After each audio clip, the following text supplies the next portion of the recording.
having a few different delivery methods available to you can be very beneficial to you in your life. Whether it be presenting a speech in class or giving a pitch in a meeting or even as simple as talking to your friend. Knowing what delivery methods work best for you can greatly improve your success. The first delivery method is impromptu speaking. This method involves very little preparation, very little notes, not really a whole lot of planning. It's more kind of like on the spot, like speeches, stuff like that, like just coming from the heart and just very like on the spot and just kind of things like that. Usually if there are any notes involved, they're just like little notes kind of just jotted down just for a quick reference, things like that. A famous example of this would be Martin Luther King Jr.'s I Have a Dream speech. He delivered this during the March on Washington. And he did have some, a speech that he had prepared, but he went a little bit through it and he just put it aside and just began saying his I have a dream and just kind of speaking just really just from the heart and from the soul, and it was an impromptu speech, and it's one of the most well-known speeches I think today. And so the second delivery method is memorizing speech. This is just in the name. You just memorize your speech and you practice it, and so that whenever you go up to present it, you don't have to reference any notes or anything. You just completely recite it from memory. So this is very effective because you don't have to look at note cards or anything like that, but it also takes a lot of preparation because you have to not only plan the speech, but you also have to memorize the speech, which, as you can imagine, can be very hard, especially if it's a really long speech. A great example of this is like actors and actresses.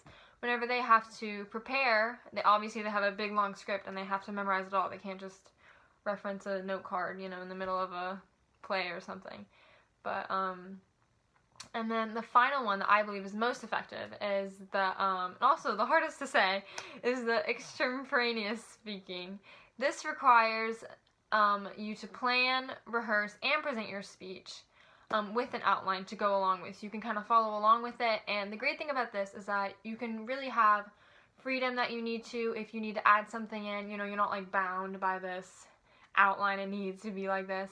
You can kind of just add things in, kind of just like feel around your audience, see, kind of like feel like the vibes and kind of what's going on. You can kind of add in things here and there, take some things out. It's very, you have a lot of freedom with that, which is really, really great.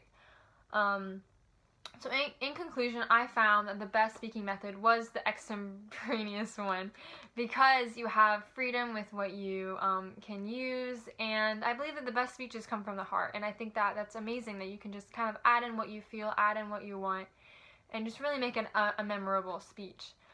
But nevertheless, each of them is as important as the other. You can use them each in different environments, different places, and they all have their own special purpose.